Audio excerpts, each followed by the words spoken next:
We are going to insert a SIM lock into the phone.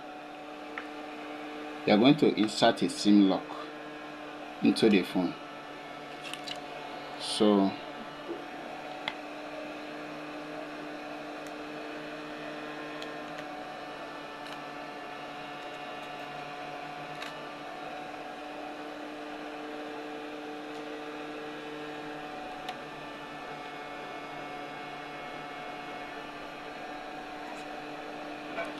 see, now showing lock.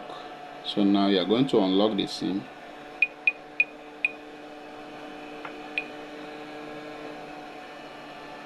Now after you unlock, you can see the information on the screen. To not sign in, to use this phone, you have to set up. So you are going to click on the camera icon here. You are going to click and hold it, and then to take